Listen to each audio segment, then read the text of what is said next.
Saudara-saudari semuanya, Shalom Alaikum. Alaikum Shalom. Kita mau bicara tema pada malam hari ini, murid-murid gagal paham. Kenapa saya memberi judul ini? Sekarang kita sudah masuk ke zaman perjanjian baru. Sampai pada pertemuan yang terakhir kemarin, kita membahas mengenai perjanjian lama. Dan perbatasan-perbatasan sebelum memasuki perjanjian baru setelah pembuangan, itu masih ada waktu sekitar 400-an tahun sampai pada zaman perjanjian baru. Nah, perjanjian baru itu mulai dengan kelahiran Tuhan kita Yesus Kristus. Kemudian nanti Tuhan Yesus besar umur 30, mewartakan Injil dan punya beberapa murid. Nah, di antara murid-murid itu ada murid-murid khusus, ada yang lebih luas, ada yang lebih banyak lagi. Nanti kita akan lihat seperti apa susunan para murid Tuhan Yesus Kristus atau Yesus dari Nazaret. Hal pertama yang harus kita pahami adalah Yesus Kristus orang Yahudi. Etnisnya Yahudi, agamanya Yahudi. Murid-muridnya juga orang-orang Yahudi. Etnisnya Yahudi, agamanya Yahudi. Bunda Maria, orang Yahudi, etnisnya Yahudi, agamanya Yahudi. Bapak Yusuf juga orang Yahudi, etnisnya Yahudi, agamanya Yahudi. Artinya ketika kita membaca perjanjian baru, terutama kitab-kitab Injil, keempat Injil, kita sedang membaca tingkah laku orang-orang Yahudi yang hidup di tanah Yahudi, yang menganut agama Yahudi, yang memiliki pola pikir orang Yahudi, yang memiliki perasaan orang Yahudi, yang memiliki harapan-harapan seperti orang Yahudi pada umumnya. Jadi ketika kita membaca Injil, kita jangan lupa, kita sedang membaca mengenai orang-orang Yahudi. Jadi kita belum membaca mengenai orang-orang Kristen loh, saudara-saudari.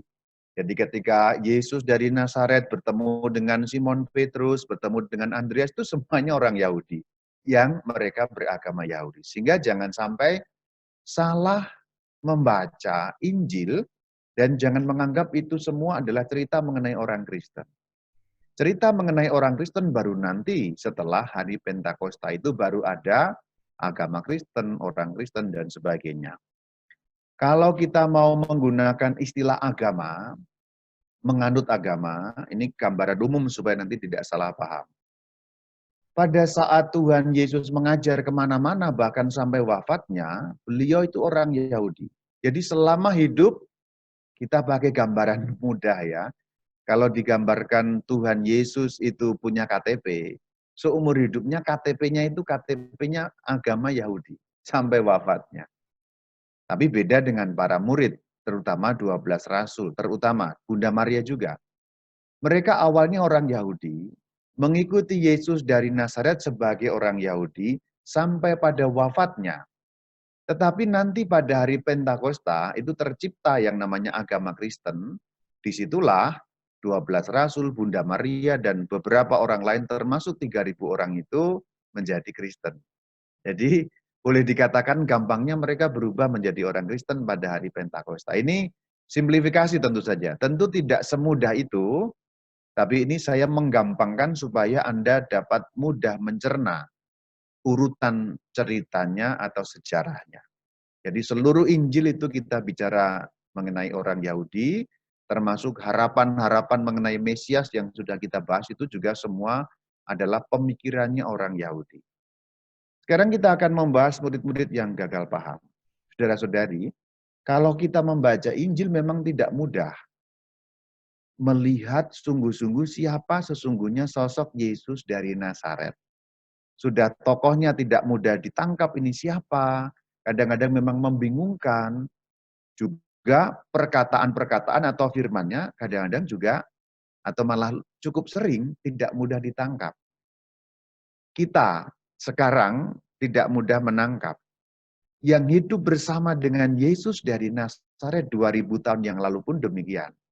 Kita akan lihat seperti apa mereka juga kesulitan. Sebenarnya mereka kesulitan menangkap sesungguhnya apa yang dimaksudkan. Kita lihat dari Matius 16 ayat 6. Ini Yesus bersama dengan murid-muridnya. Yesus berkata kepada mereka, merekanya itu murid-murid, berjaga-jagalah dan waspadalah terhadap ragi orang Farisi dan Saduki. Maka mereka berpikir-pikir, itu dikatakannya karena kita tidak membawa roti. Ini sudah selip. Ini cerita mengenai selip antara Yesus dari Nazaret dan murid-muridnya. Yesus dari Nazaret mengatakan dalam ayat 6, waspadalah terhadap ragi orang Farisi dan Saduki.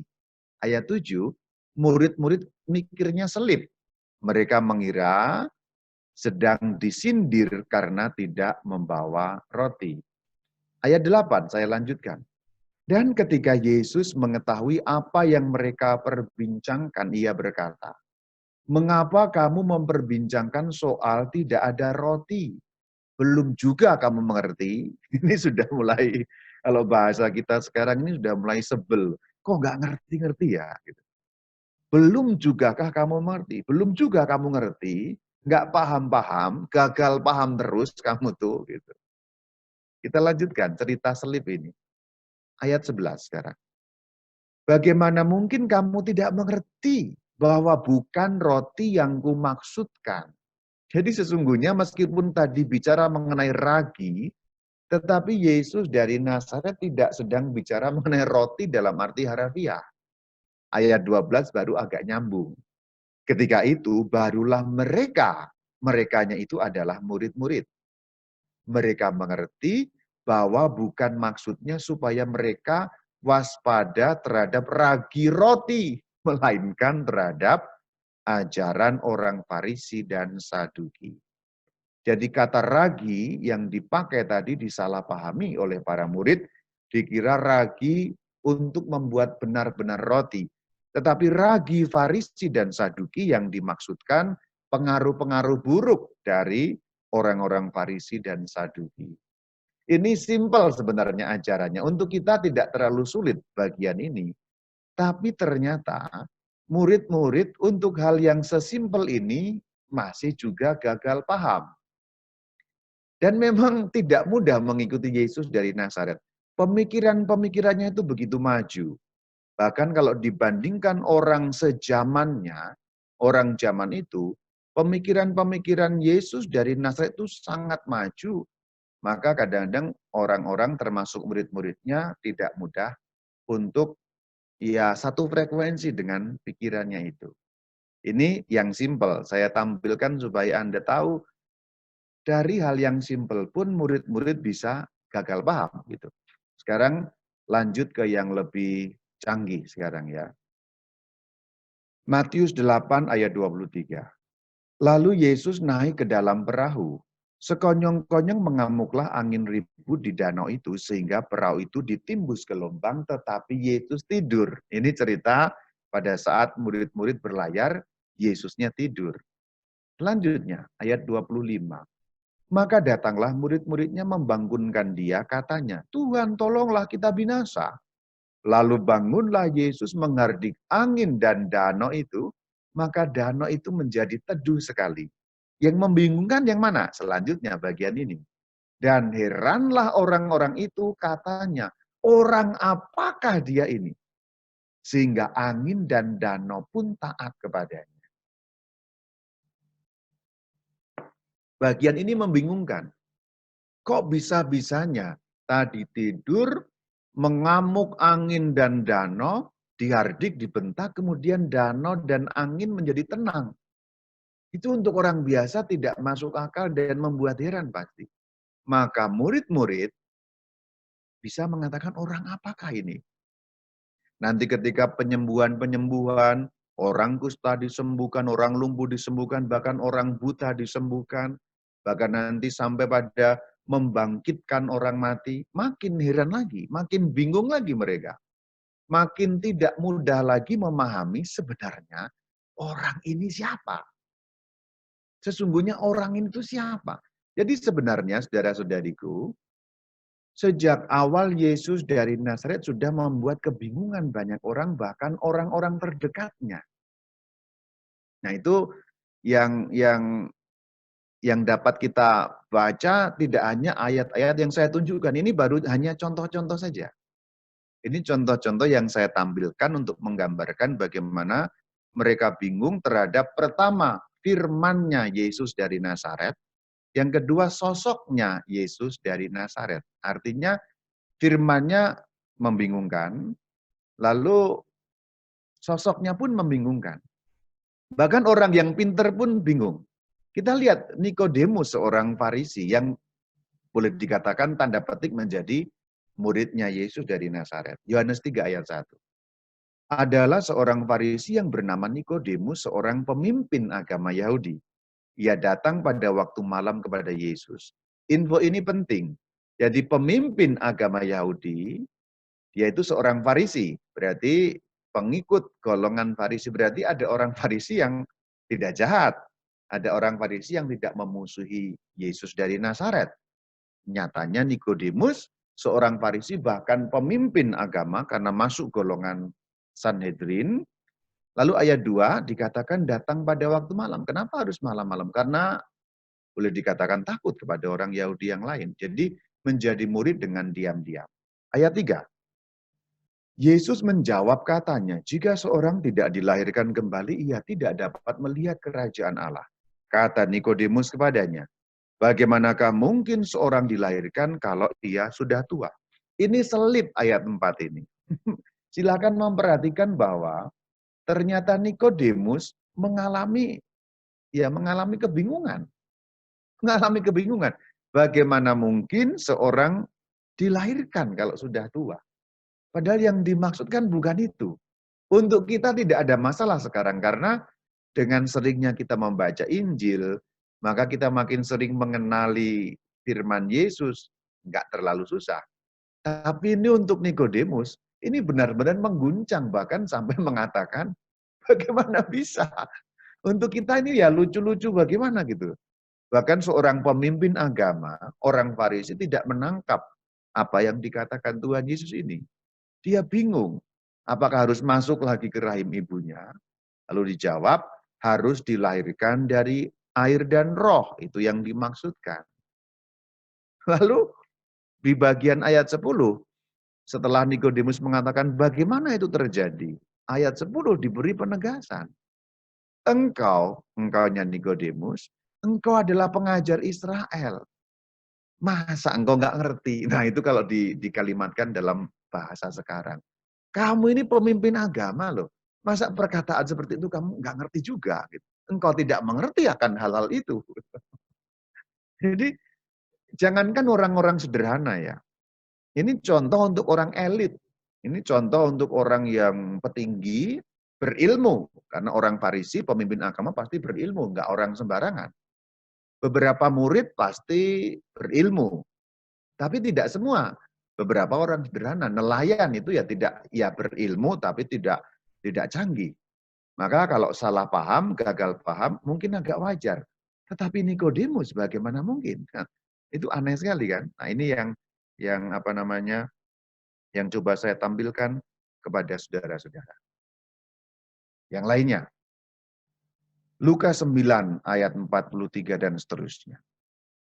Yesus berkata kepada murid-muridnya, dengarlah dan camkanlah segala perkataanku ini. Anak manusia akan diserahkan ke dalam tangan manusia. Ini bicara mengenai penderitaan. Lalu ayat 45, Lukas 9 ayat 45, mereka itu para murid tidak mengerti perkataan itu sebab artinya tersembunyi bagi mereka. Sehingga mereka tidak dapat memahaminya. Dan mereka tidak berani menanyakan arti perkataan itu kepadanya. Jadi tidak ngerti tapi tidak berani tanya. Nah ini menarik saudara-saudari. Dikatakan anak manusia akan diserahkan. Kita tahu ini nubuat mengenai diri Yesus sendiri yang nantinya akan mengalami kesengsaraan. Sama ya. Ini lebih parah sampai ini mengenai hal yang sama. Lebih parah sampai nanti Petrus disebut iblis. Nas ini cukup terkenal. Markus 9 ayat 30 dan seterusnya. Ya, kita pelan-pelan ayat 31. Yesus berkata kepada mereka, anak manusia akan diserahkan. Ini lebih jelas lagi. Karena lanjutannya, mereka akan membunuh dia, anak manusia, yaitu Yesus sendiri, Dan 3 hari sesudah ia dibunuh, ia akan bangkit. Ini lebih clear, lebih jelas. Diserahkan, dibunuh, lalu akan bangkit. Kemudian ayat 32, mereka tidak mengerti, namun segan menanyakan itu kepadanya. Nah itu, mereka segan menanyakan. Bagian selanjutnya nanti Petrus sampai menegur Tuhan Yesus. Tidak mungkin seperti itu. Tidak mungkin engkau akan dibunuh karena engkau Mesias. Kita harus ingat. Ini ayat lanjutannya tidak saya cantumkan, saya ceritakan saja. Karena di situ Petrus yang mewakili para murid itu pikirannya memang pikiran orang Yahudi pada umumnya. Mesias itu menang. Mesias itu raja. Mesias itu mengalahkan penjajah. Maka Yesus bagi mereka tidak mungkin akan sengsara. Mereka sudah yakin bahwa Yesus adalah Mesias. Namun isi kepala mereka, kemesiasan dipahami dalam kemesiasan menurut pandangan orang Yahudi pada umumnya. Ini kan repot sebenarnya. ada hal-hal yang tidak nyambung, saudara-saudari. Di situ mereka tidak ngerti, tapi segan menanyakan karena untuk mereka tidak perlu ditanyakan memang itu. Untuk mereka itu sesuatu hal yang mengada-ada sebenarnya. Mereka segan menanyakan bukan karena tidak mau bertanya, tetapi karena mereka menganggap ini ajaran yang mengada-ada gitu. Namanya Mesias pasti jaya. Dan mereka para murid sudah melihat bahwa Yesus Kristus memang jaya. Setan-setan pun bahkan yang jumlahnya banyak yang disebut legion itu ya. Setan-setan sekalipun yang jumlahnya banyak bisa tunduk. Manusia bisa tunduk. Orang sakit bisa sembuh. Orang mati bahkan bisa dihidupkan. Kurang apa lagi? Alam pun taat kepada orang ini. Kurang apa lagi? Ini pasti benar-benar Mesias utusan Tuhan. Nah itu. Jadi sebenarnya, saudara-saudari, kalau kita membayangkan diri sebagai para murid, sekarang mari kita menyelami pikiran para murid, perasaan para murid, harapan-harapan para murid. Apa yang diperbuat Tuhan Yesus, ya pada zaman itu, tentu sebelum nanti mengalami kesengsaraan ya, itu semua klop dengan yang digambarkan. Harapan mereka tentang Mesias. Kan Mesias itu hebat, Mesias itu sakti, Mesias itu mengalahkan. Danau saja bisa kalah, angin ribut, badai bisa kalah, setan yang jumlahnya banyak bisa kalah, orang mati bisa hidup, orang sakit bisa sembuh. Ini memenuhi sekali kriteria. Sudah begitu, itu baru hal-hal yang sifatnya lahiriah, belum yang sifatnya genealogis atau garis keturunan. Orang-orang pun sudah tahu kalau Yesus dari Nazaret, garis keturunannya, garis keturunan Daud. Kurang apa lagi? Jadi saudara-saudari, kalau kita memahami diri sebagai para murid, gampangnya yuk kita bayangkan, kita ini adalah para murid 2000 tahun yang lalu. Kita tidak mungkin berpikir lain selain berpikir seperti orang Yahudi pada umumnya.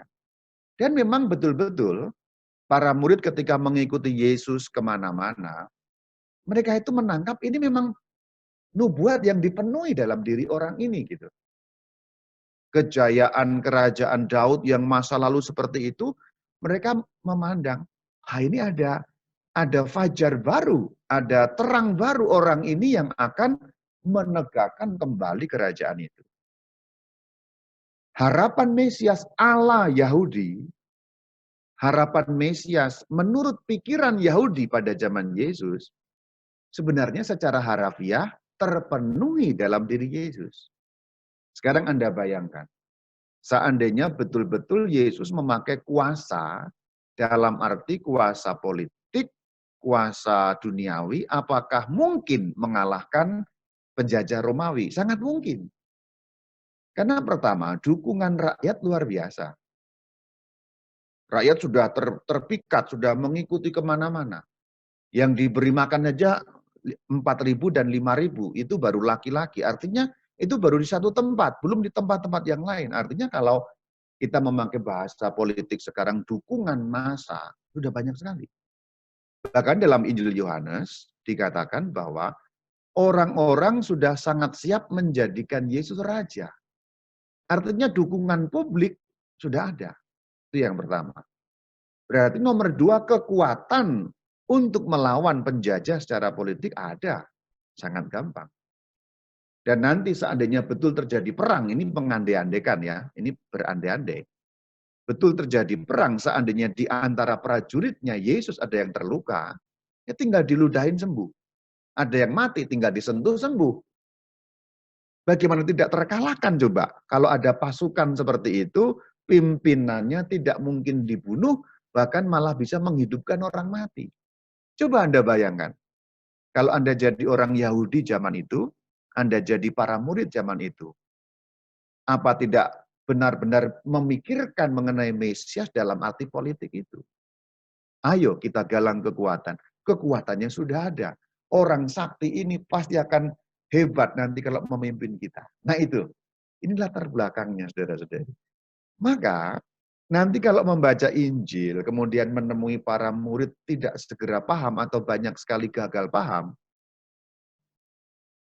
mereka tidak bisa disalahkan juga. Karena memang situasinya seperti itu. Lingkup dunianya mereka seperti itu. Jadi sebenarnya, kalau menurut pendapat saya, waktu 3 tahun itu bukan terlalu lama, tapi terlalu cepat untuk mereka paham. Hebat sekali bahwa hanya dalam 3 tahun, pikiran mereka bisa berubah dengan cepat dan kemudian paham setelah Pentakosta. Kita tahu bahwa itu daya kuasa Roh Kudus, itu betul.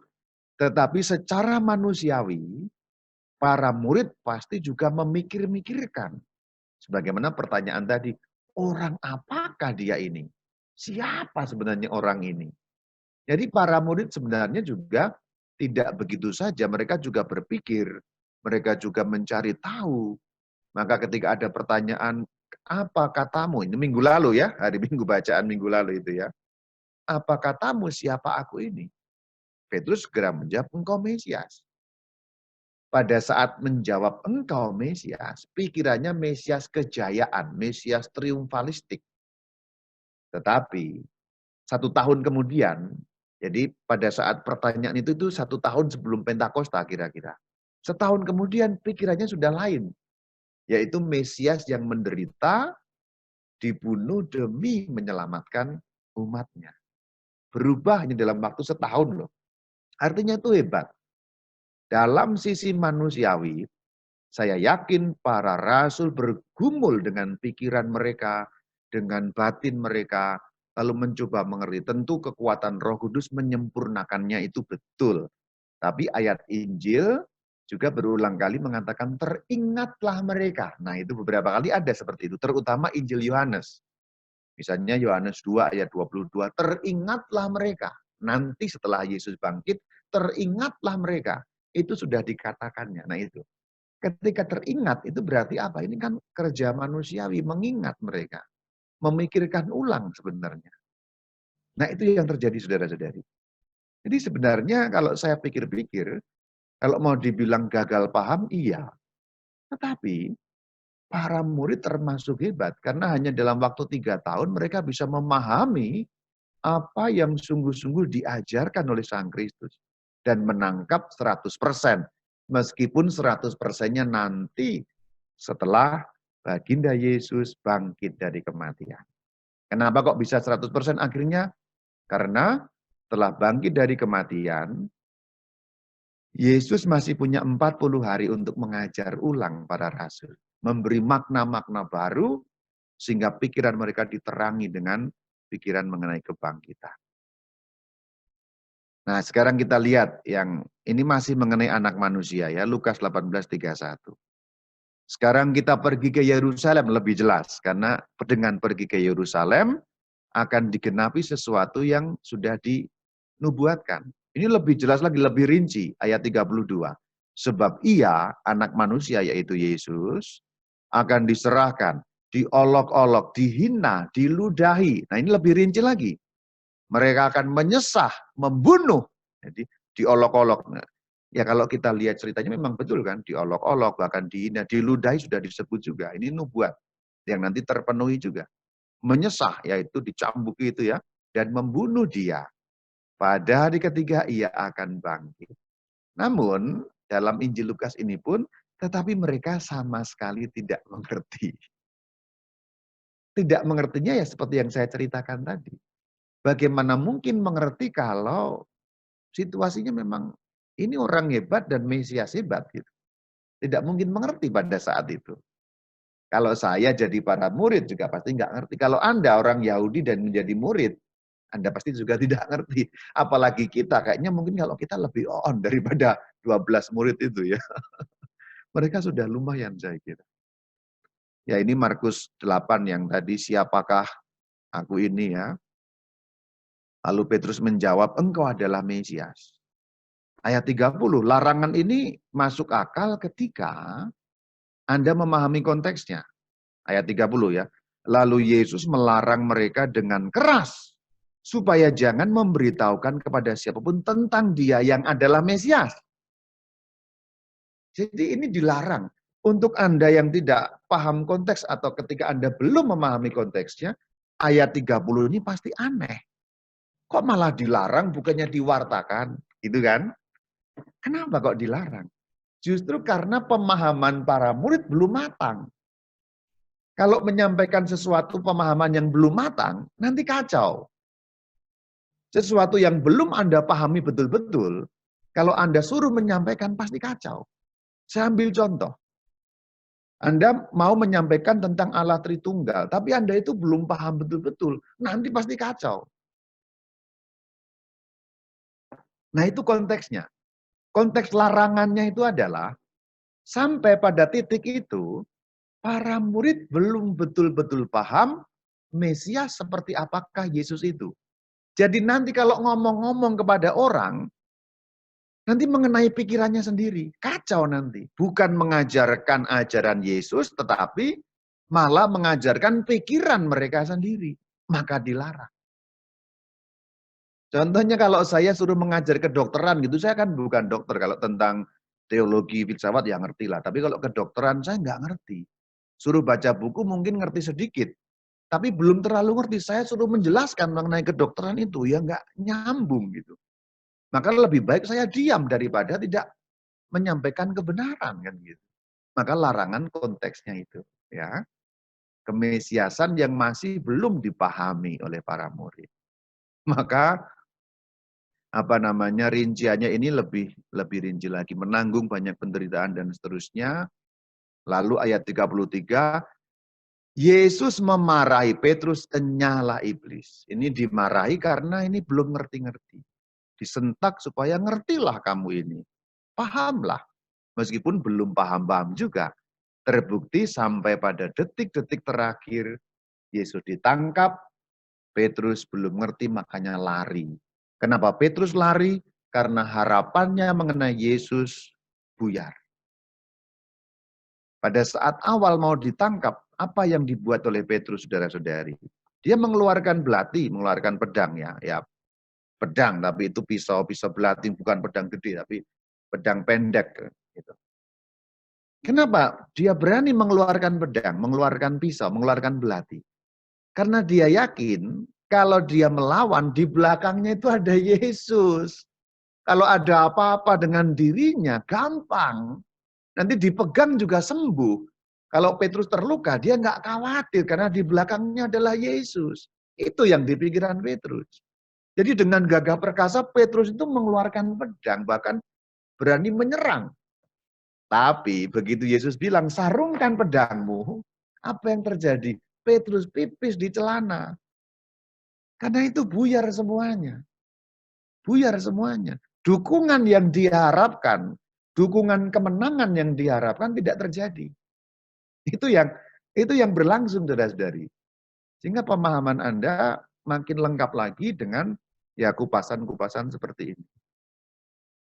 Maka dikatakan enyahlah iblis karena belum paham. Pahamnya Petrus kapan? Nanti setelah Pentakosta Petrus paham.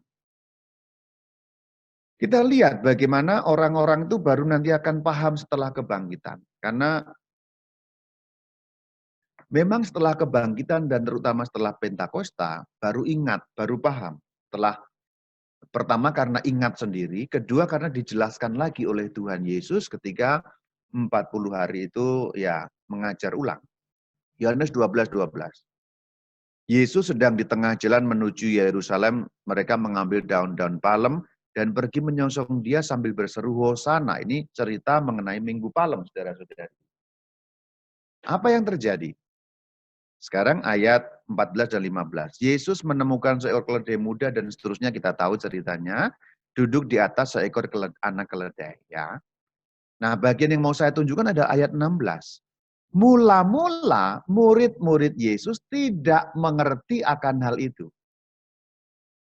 Jadi ini mirip dengan Yohanes 2 ayat 22. Ini Yohanes 12 ayat 16. Silakan perhatikan ayat ke-16 ini. Mula-mula murid-murid Yesus tidak mengerti akan hal itu. Mula-mula murid-murid gagal paham kalau pakai bahasa saya.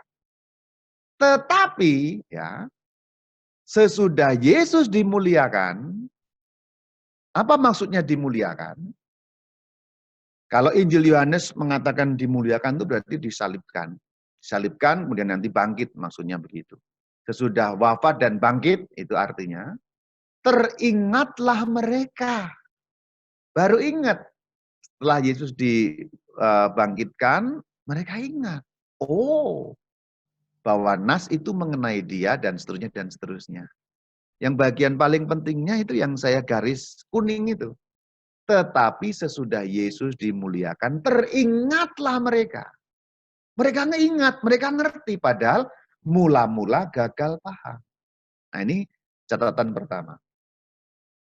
Yang kedua, yang sudah saya sebut Yohanes 2 ayat 22. Kemudian sesudah ianya Yesus bangkit dari antara orang mati, barulah teringat oleh murid-muridnya bahwa hal itu telah dikatakannya. Dan mereka pun percaya akan kitab suci dan akan perkataan yang telah diucapkan Yesus. Kapan ingatnya? Sesudah bangkit. Jadi kebangkitan itu penting sekali. Jadi sebenarnya untuk memahami ceritanya bagaimana? Murid-murid itu sebenarnya bukan 100% gagal paham. Mereka menyimpan dalam pikiran, mereka tahu apa yang dikatakan Yesus, hanya tidak 100% memahami, masih bingung gitu loh. Namun setelah kebangkitan, terutama karena diajar kembali oleh Tuhan Yesus, mereka paham. Jadi pahamnya lagi pertama karena ingat sendiri, berarti itu usaha manusia murid-murid itu. Yang kedua karena Yesus mengajar kembali, kan beberapa ayat mengatakan membuka pikiran mereka, menerangkan kitab suci kepada mereka. Itu berlangsung 40 hari. Jadi dua hal yang membuat para murid menjadi ngerti 100%. Maka kalau Anda bertanya kok langsung cepat mengerti ya? Karena 40 hari itu intensif. Selama ini kan 3 tahun itu kan ngajarnya banyak terputus-putus kan. 3 tahun keliling itu nggak ngajar terus loh. Kadang-kadang berlayar, kadang-kadang mengajar, kadang-kadang menyembuhkan orang, dan malah lebih banyak menyembuhkan orang dalam banyak cerita itu. Ngajarnya kan dikit-dikit. Beda dengan setelah kebangkitan 40 hari intensif. Betul-betul pengajaran itu dipadatkan 40 hari, sehingga apa yang sudah mereka dengar disempurnakan pemahamannya. Pentakosta menyempurnakan lagi paham itu. Jadi sebenarnya begini, Pentakosta itu bukan sulapan. Kadang-kadang kan Anda salah memahami. Dikira para murid nggak paham, begitu Pentakosta biar terang semuanya. Nggak begitu. Nggak begitu. Itu Anda memahami tidak tepat kalau memahami seperti itu. Jadi jangan memahami bahwa Pentakosta itu seperti sulapan. Nggak ngerti, Roh Kudus turun langsung ngerti gitu. Nggak begitu. Bahwa Roh Kudus membuat mengerti itu betul, tapi bukan sulapan. Ada proses manusiawi gitu loh. Juga keberanian para murid juga nggak sulapan. Dari wafatnya Yesus sampai Pentakosta itu ada waktu sekian. Waktu sekiannya itu berapa? 40 hari sampai naik ke surga, 9 hari kemudian jadi 50 hari.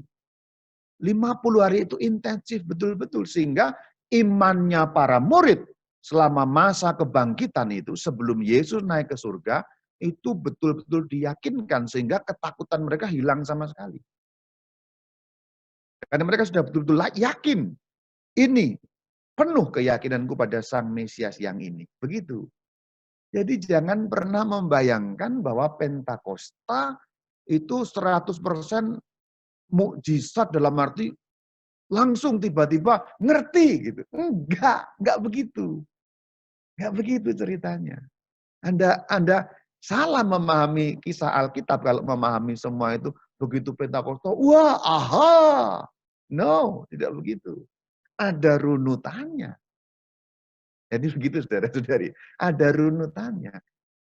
Jadi sebenarnya pengertian iman kita itu dua hal.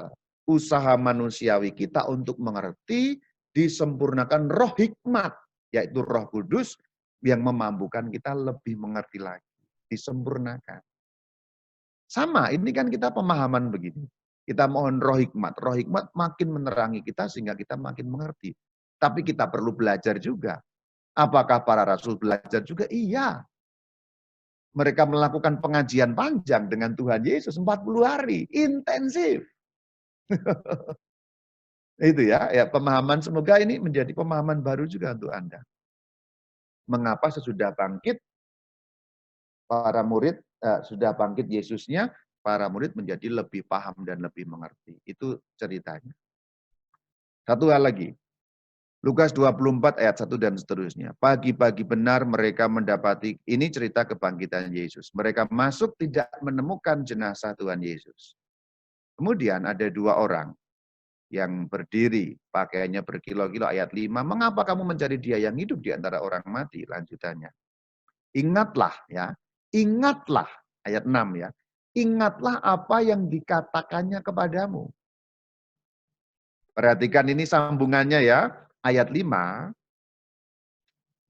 Itu dua orang yang adalah malaikat. Mengapa kamu cari dia yang hidup? Dia hidup. Kan sudah bilang. Ayo coba ingat-ingat. Nah, ayat yang ke-6 mengatakan, coba ingat. Kan begitu. Ingatlah.